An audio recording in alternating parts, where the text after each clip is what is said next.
guys, welcome back to my channel, Heart and Gardening and Home. I am Kate, and I thought I would take you guys on a little seedling update today. I need to pull out all the babies to water them anyway. I've got a little kid tattoo, St. Patrick's Day. Me and the kiddos all put tattoos on. It caught me off guard when I seen my wrist on the camera. I need to water them all today, and so I just thought I would give you a quick little update, maybe go through a couple of things and let you see how they are doing being in the indoor greenhouse, and just show you the amount of growth. We have lots of green and lush and things getting so big. We are still about a month out from the frost date, so they will have to be inside. These are all frost hardy stuff pretty much. We did go ahead and plant out some of the brassicas, and I will do a video on that here soon. But yeah, if you are new here, feel free to subscribe, help me grow as I grow, and let's get into the video today. This is throwing me off.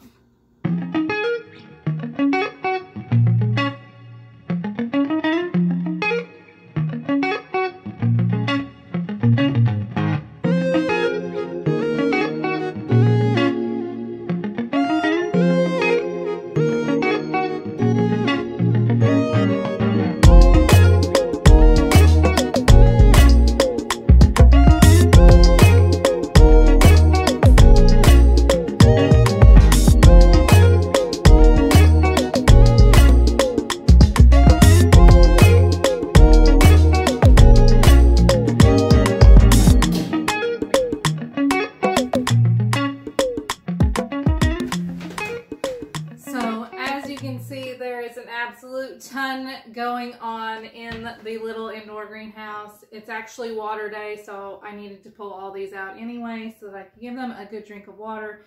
Some of them are looking a little droopy, like they really need that drink. I will not go through everything here variety wise. That would take a while, but as you can see, everything really seems to be thriving, and we are actually running out of room in that greenhouse. I have a video on the indoor greenhouse I'm using, and I have a smaller one coming today actually. The main reason for that is if you have been here or are subscribed to my channel already and seen the tomato video, I am ready to uppot all these tomatoes. I ended up sowing 40 varieties. In the video, I think I went through like 39 of what I was going to sow. Ended up with 40 in the tray, and I may still do a couple of micro dwarf tomato plants, but these babies are ready to be potted up, and there's literally nowhere for them to go. So I had to invest in another little indoor greenhouse so those babies would have a spot to go.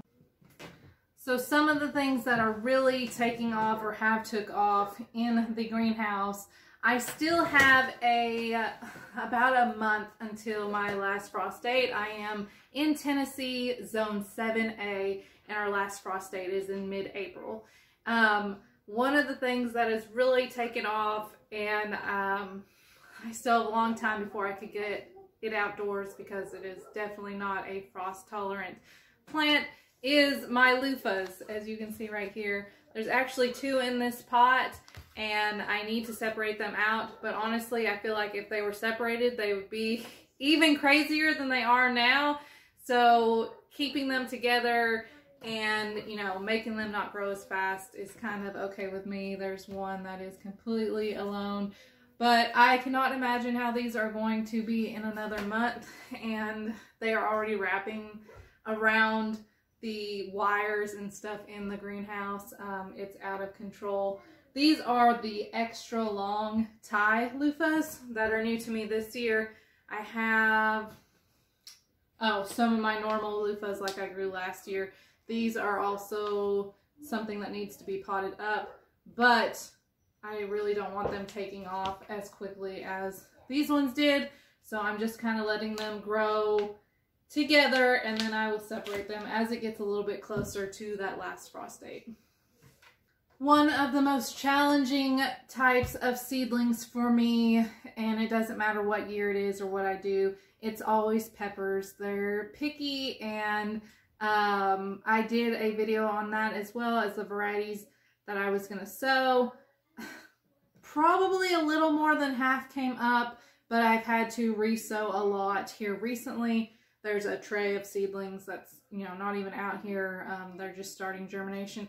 But as far as the ones that did come up, they are looking lush and green and fabulous. Everything from paprika to sun-bright peppers, Tabasco peppers, cayenne, Marconi peppers.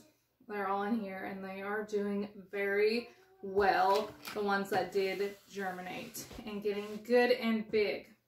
Some of my favorite seedlings at the moment are my basil plants. I have 4 different types of basil that I'm growing: Genovese, dark opal, Tulsi basil, and cinnamon basil. And they are just absolutely, this is the dark opal, so pretty and getting so big, and I just can't wait to plant out all these little basil babies. I have some other herbs going on, and so many flowers, a lot of flowers here. When I do my next video over what I'm working with this year in the 2021 space, we are establishing a little bit of a cut garden section. So I really upped my flower game this year. There are so many snapdragons, straw flowers that just look absolutely gorgeous. I've sown some zinnias. There's cone flowers that are just looking great. Bells of Ireland and Gumfrina. So many flowers out here on this table, more than I've ever done before, and more that have been sown and are just now germinating. I mean, look at this Gumfrina.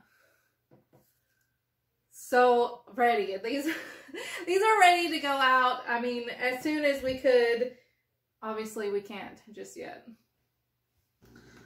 Well, guys, I'm going to wrap this up because these babies need a drink, and I didn't want to make this a super long and, you know, go overboard with naming all the varieties we have here. I'm sure when it gets planted out and we start doing the garden tours, you know, we will see everything that we have here. So much. So we are ready. Another month.